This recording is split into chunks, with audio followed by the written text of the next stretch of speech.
not from USA or North America, so I'm not really familiar with the term wokeness and all that stuff. But like when the teaser come out, like there's this sort of like notion like, oh, this is a woke movie. Like, what is this little girl like kicking like adult man's ass, you know? And I think that's a weird notion to say because like I grew up around women and they all kick my ass, you know what I'm saying?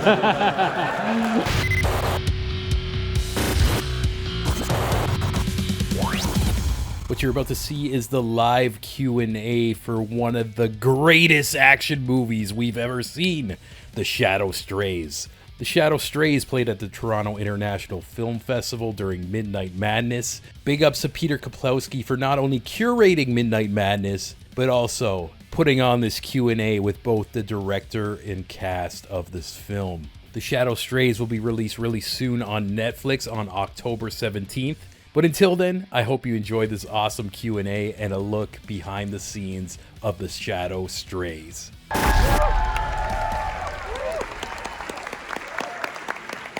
the pants are red, there will be blood.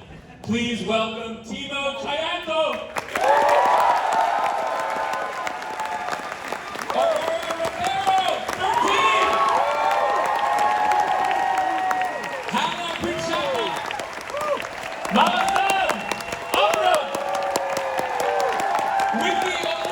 Producer.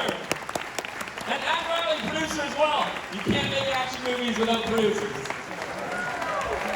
Yeah.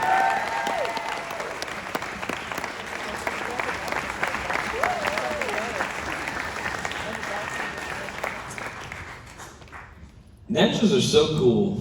Yes, they Do you are. agree? I mean, these girls are cool. Like, I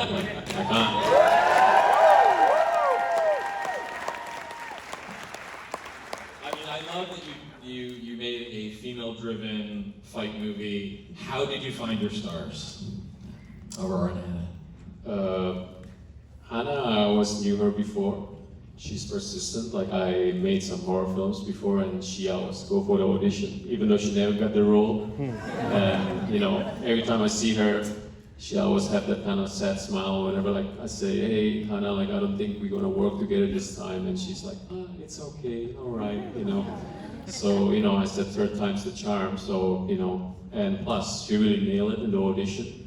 So and you know, she has to play somebody who's in her, you know, like in her, I don't know, like middle 40s, and here she is, a young, fine woman like her, you know, like portraying that, convincingly.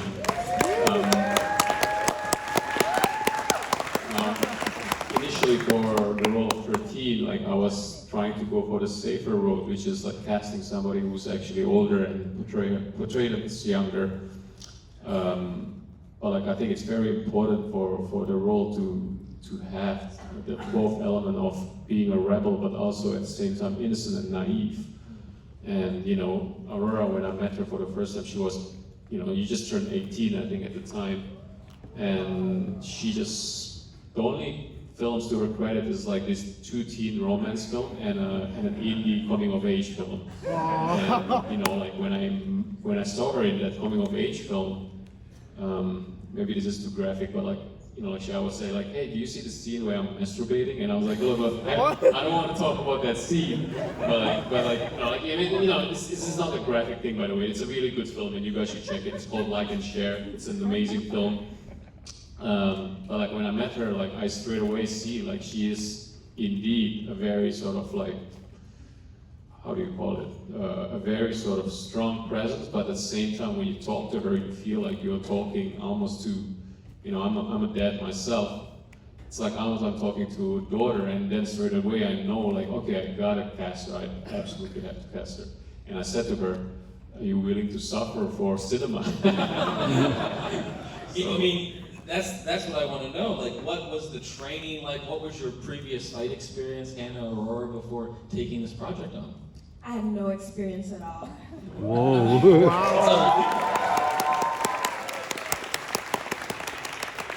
So what was the first step in training to become a shadow assassin?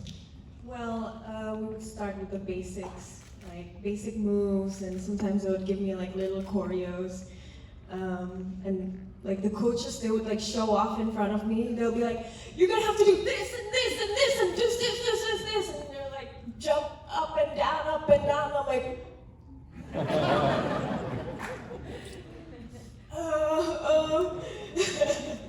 yeah, but it's a process. I trained for 4 months. I mean, that's even impressive. Please continue to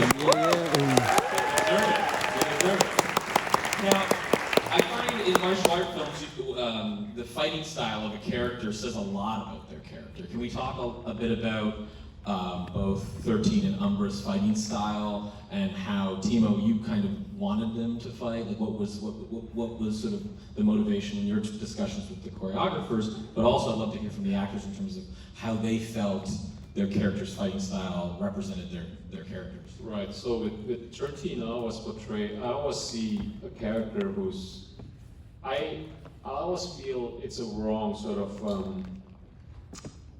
perspective when people say, hey, an 80 pounds girl cannot defeat such and such a 6'3", whatever, fuck man, you know, like, look at Yaya, like he's literally this high, and like he can kick my ass anytime, you know, like, and when I see Aurora, like when she trains, like you definitely see the transformation in her body physically, because like, you know, she started as someone who can't do push-ups, and you know, like every time between takes, all she does now is like push-ups. You know, she's a push-up master.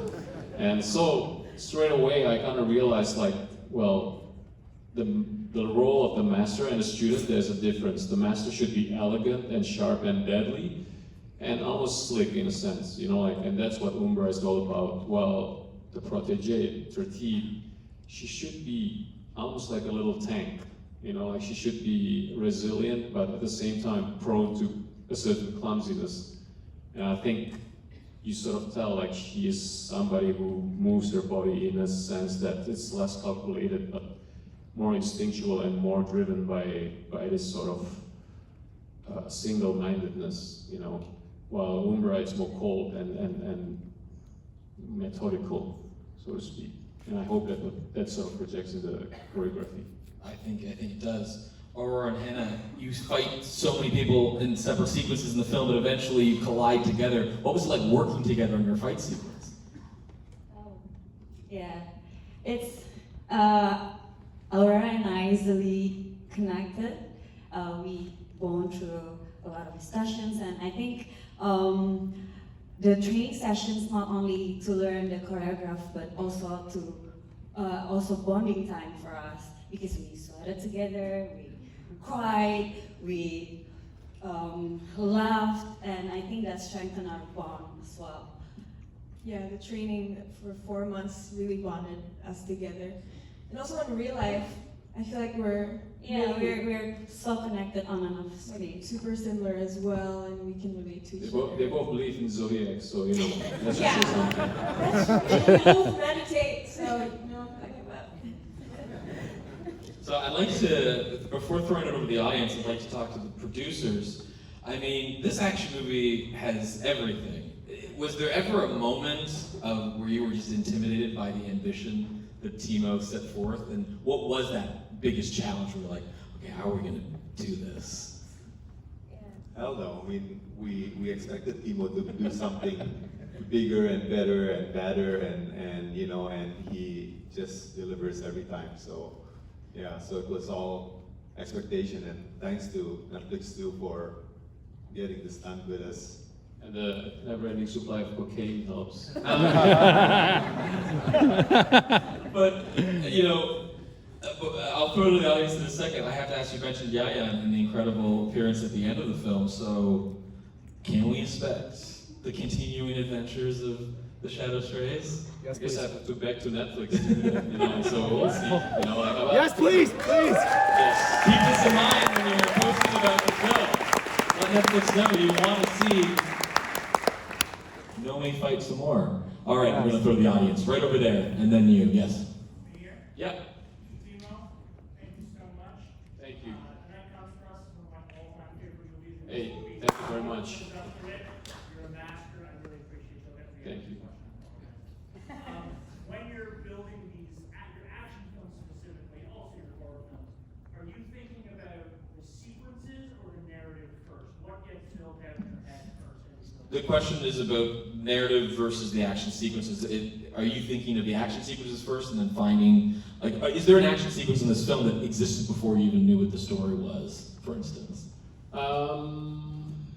Well, I think the very base of the idea is always sort of a relationship that I really want to tell a story about a flaw, like a fractured relationship between a master and a student. You know, and initially the very first idea that I have is actually the master gets to kill the student and learn something. You know, and as the story progresses, I kind of develop like, nah, I think it should be the other way around. The master learns, but like, as the master learns, she learns while she's on the brink of death, and that becomes almost like it's weird, it's very Buddhist in a way, like this whole circle of life and death thing.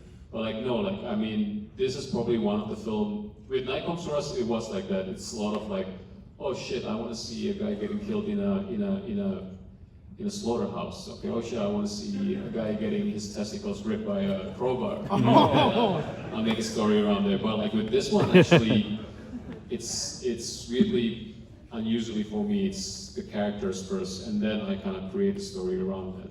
Yeah. There's another question right beside that person. Yeah. Hi, Timo. Thank you so much for that. That was Thank you very much, man. just a quick question. I don't know if I imagined it. Was that a Scarface reference in the warehouse fight? Yes, actually, you're right. And you know what? I actually told him to stand like Luke the way Tony Montana. Yes! I do it! I do it! Yes, over there. We'll go to the dress circle next. What was your favorite killer move and why? Favorite killer moves. I would probably ask the girls. Look, here's the thing. I'm a pussy in real life, but I'm really jaded when it comes to cinematic kills. You know, so I guess I would say my favorite will be. My favorite will be the frying pan, sort of like. Yeah! Just because, here's the thing, like, I don't know if some of you guys will, like, you know, I've touched like a hot sauce pan before, and it gave me trauma for like a whole 2 I weeks. just love that guy was already out and he was like, you just stay there, man. It's committed. You know, He's he very already got committed. this bribe money, so he has to. I'd love to hear from Aurora and Hannah if there was a move or a moment that was maybe very difficult or very challenged, and when you achieved it, it was just so satisfying and so. Every single action scene. Fair answer. Like before take, I'm always like, oh, I'm gonna die. But when it's like action. She's crazy though, she's crazy, trust me. I always tell the story about like when we shoot that warehouse scene when she's fighting Scarface Jr. over there. You know, it's literally 3, 4 a.m. in the morning in the dusty ass warehouse. And I always said to myself, every time I go through a project, I was like, this is the hardest shit that I have done. But with that one, I literally nearly gave up. Like I was like, you know what? I'm just gonna scratch off some of these fight scenes and call it a day. But like every time we go for a take, like Aurora's like, are we push-ups? Like, okay, I'm ready for this. I'm so fucking ready. And I'm embarrassed. Like I'm a grown-ass man, and I'm like, all right, I guess we'll do it. We'll go through it. Are there any questions in the dress circle? Yes, right there. I just wanted to thank everyone here. Y'all did amazing. I drove here from Chicago yesterday. Jeez, thank you. Welcome to Toronto! Welcome to Toronto. Thank you first time. But I wanted to ask, because I love The Night Comes for Us, and I love all of your other works, but I wanted to know, is the operator a shadow? Is the operator, is she a, Is she connected to this movie? well, that's a very open interpretation, you know? But like, I would like to believe that the world is a small place, isn't it? So, you never know.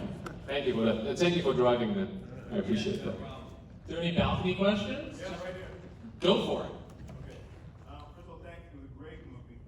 And what process in the creation of it did you decide two protagonists had to be women, and kudos to them for carrying this film the way that you two did? It was amazing, and I love to see it. What part of the process did you decide to add these two?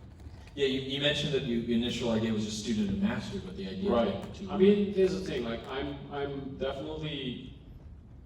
Look, I didn't even know. You know, well, let's not, without getting too political, but like I'm not from USA or North America, so I'm not really familiar with the term wokeness and all that stuff. But like when the teaser come out, like there's this sort of like notion like, oh, this is a woke movie. Like, what is this little girl like kicking like an adult man's ass, you know? And I think that's a weird notion to say because like I grew up around women and they all kick my ass, you know. This thing, like when you wrestle with your older sister and you know like she'll just choke you with a towel, like you know, right? So it's the thing. Like Or Hannah are like, hey. yeah, and it's, I guess I won't say that I want to make a film about women empowerment, but like I do want to make a movie where these are two dangerous individuals and they just happen to be women. I truly believe action and violence and you know and this viscerality is generalist. Like you don't need to affirm to it's a masculine. Well, I already did my flawed masculinity film. It's called The Night Comes for Us, you know. So I guess this is a flawed femininity film, you know. Like maybe this is all about like the strange journey that is motherhood, you know. Like I don't know, like but like what I'm trying to say is like I think by making this film, in a way, I want to sort of like people to sort of see that like you don't need to just be stuck to male sort of like masculine alpha male sort of like anti-hero hero to be engaging in a general world that is. Question over there. Oh, hi. Hi. I know that you said kind of the theme was like student master kind of thing, but I think throughout the film everybody kind of knows there's also some kind of social commentary on corruption and such. Oh yeah, definitely. This is definitely my vision of what Jakarta really is, or what a lot of Indonesia really is. You know, like. But then again, I'm a pessimistic. You know, like I'm a pessimist, so the whole thing about like corruption, the whole thing about you know like the government and the sun, I think that's the milder projection of just how messed up like the dark side of Jakarta can be. And it doesn't mean I don't love Jakarta. I mean, like right now I'm so homesick. I'm ready to swim in the sewer in Jakarta. You know, but you know it is what it is. Well, I hope we will see more adventures from the Shadow Strays, 13, Umbra, Please put your hands together, keep it going, and remember, you're an hour or two. Vote for TIFF. Vote for the Shadow Strays. TIFF.net/vote. This has been Midnight Madness, everyone. See you next